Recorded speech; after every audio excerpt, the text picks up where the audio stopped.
Okay, so we are going to look at how to measure angles on circles in something other than a degree measure. So you all are used to using a protractor and knowing that an angle is a certain number of degrees, but you can also measure an angle in something called a radian.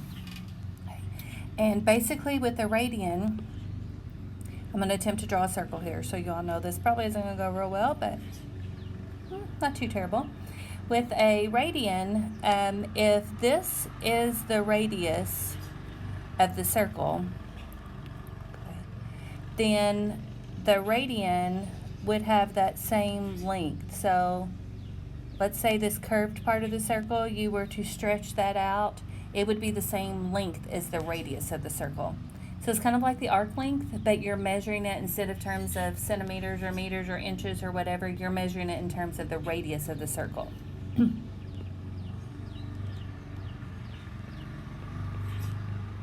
So 1 radian is equal to the length of the radius of the circle.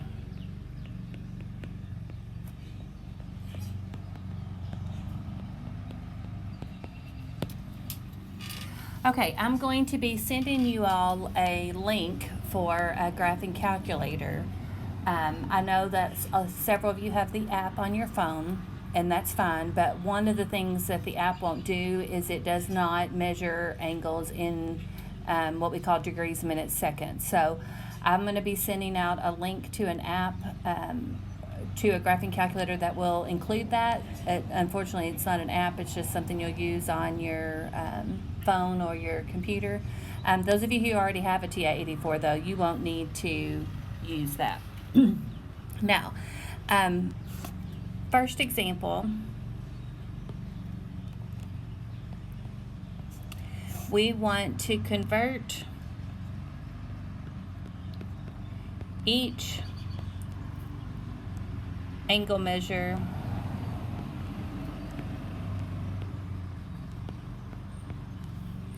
to radians.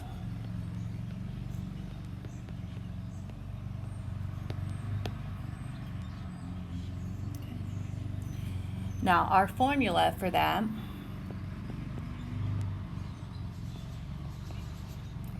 is going to be D for the degree measure, and then we're going to multiply that by pi over 180.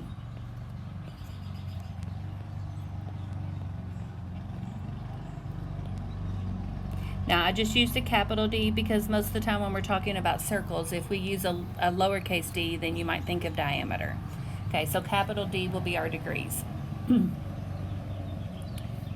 So highlight or circle that so you'll know that that's your formula when you get ready to start on the assignment, and you need to go back and look at that. Okay. But here is question A. We're going to look at 20 degrees. And for example B, we're going to look at 175 degrees.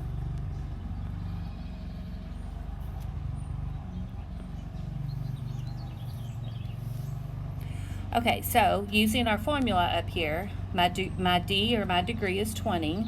So I'm going to take 20 times pi over 180.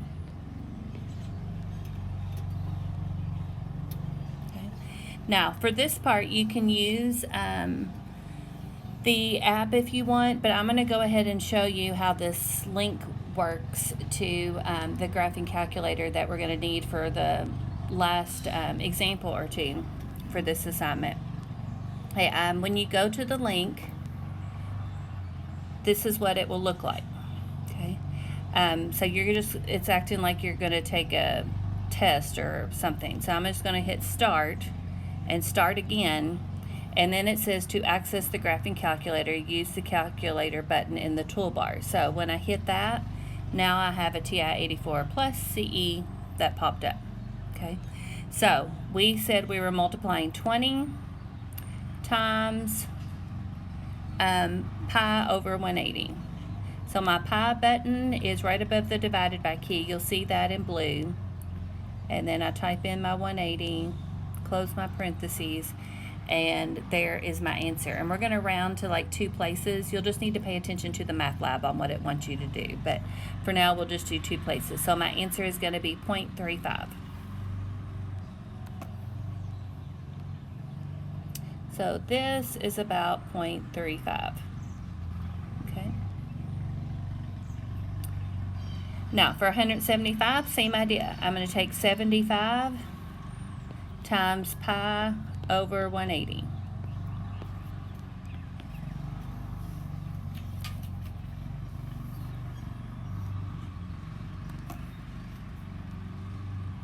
Okay, so 75 times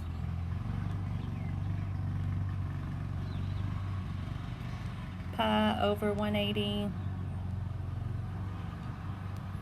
And this time you have 1.31 when you round to 2 places.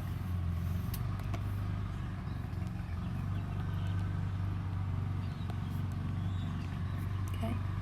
So basically what this means is that 175 degrees is about 1.31 of the radius of the circle. And 20 degrees is about 0.35 of the radius of the circle. Okay. Now, the next thing we're going to do is look at a couple problems where we do the opposite. We're given a radian and we need to convert to degrees.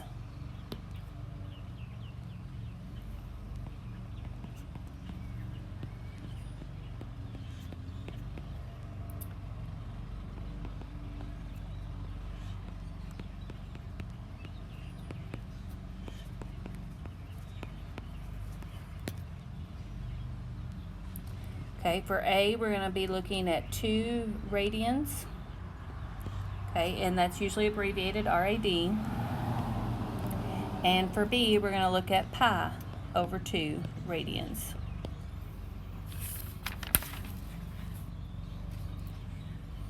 Now, this time, our formula is going to be R for radian, and I used a capital R because lowercase r is usually radius, but then we're going to multiply by 180 over pi. Okay. So we just took that pi over 180 from the last example and flipped it since we're going in the other direction. So that stands for radian, and then we multiply by 180 over pi. So once again, highlight or circle that somehow so that you'll know that's your formula you need when you're going from radian to degrees when you get ready to do these math lab problems. Okay, so for A, we had 2 radians, so I'm going to put 2 in for R. So I have 2 times 180 over pi.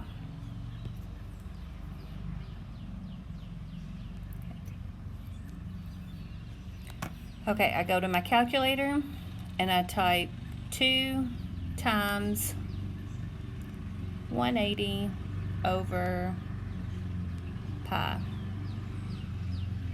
And it's 114.59. So this is about 114.59. Is that what I said, 114? I've already forgotten. Yep.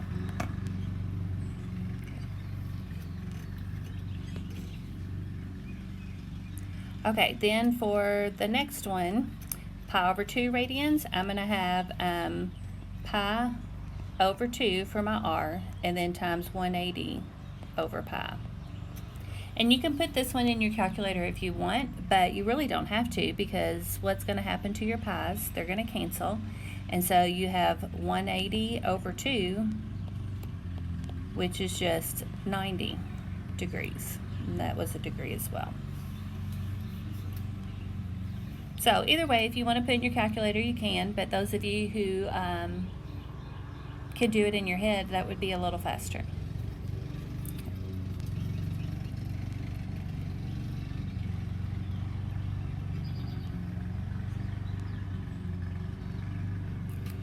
All right, now this next part is what we definitely need that calculator app for, or link to be able to do. Okay, so you know whenever you are measuring something with a protractor, you have all that space between each of the little markings on your protractor. Okay, well that doesn't seem like a whole lot to us, but if you are needing to be real exact for something, it could cause a lot of problems. So I know one year we had this program called Teachers in the Workplace, and some of us were able to go around and tour different companies, and I was able to go to Hausner Hardchrome, and the guy there was talking about the machinists and how exact they have to be with their parts. And he was saying that if they make a part and it ends up being off by just the diameter of a strand of hair, so think of how small that is, it can cause the whole machine to jam up and not work properly. Okay, so think of an example of like that. That space on that protractor from 1 degree to the next degree is a lot more than just the width of a strand of hair. Okay, so if you take that space and break it up into 60ths, that would be minutes, and if you take each of those and break them into 60 more parts, that would be seconds. So just like with time, there's 60 minutes in an hour. Well, there's 60 minutes in a degree. Okay, and then there's still 60 seconds in a minute with time, and that's how it's going to be for degrees as well. So on this first one, we want to take, we want to convert to degrees, minutes, and seconds. I'm recording this outside on my front porch, and now you can tell what time it is, noon on a Friday. But that's why you're hearing the sirens, but then you can also hear some dogs barking from the neighborhood too. I think people are coming home on their lunch hour and letting their dogs out like usual. Okay, so for A, we have 1 radian, and for B, we have 2.5 radians. So I'm going to start this out just like we did on the last example. I need to convert it to degrees first of all, but it's going to be a decimal degree. So I'm going to take that 1 and multiply it by 180 over pi.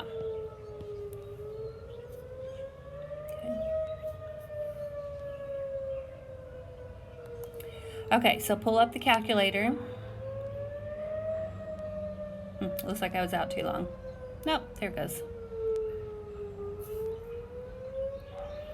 Okay, I'm going to type in 180 over pi. And remember, I was just multiplying by 1, so I just didn't type in the 1 times. Okay, so that gives me this decimal, 57.29. 0.2957, so on. Okay, well, to get that to degrees, minutes, seconds, you have an angle menu that's right here at the apps key. Like I just hit apps, but I actually need to hit second apps, and I'll have an angle menu there. And you can see the degree symbol as number 1. Number 2 is our minute symbol, okay? But number 4 is what I want to use, DMS. So I hit enter on that, and that's going to take my answer and convert it to degrees, minutes, seconds. Once I hit enter, there's my answer. This reads 57 degrees, 17 minutes, and 45 seconds. We'll round it off. 57 degrees, 17 minutes, and 45 seconds.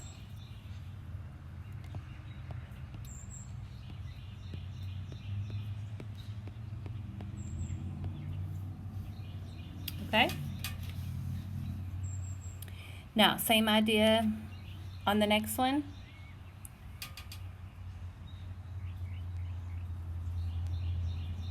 Okay. We're going to take 2.5, and I'll multiply that by 180 over pi. So I come back here to my calculator, and I type in 2.5 times 180 over pi. Okay, there's my decimal answer, 143.239. But then to get to degrees, minutes, seconds, I'm going to hit second apps. Go down to number 4, and there it is, 143 degrees, 14 minutes, and 22 seconds.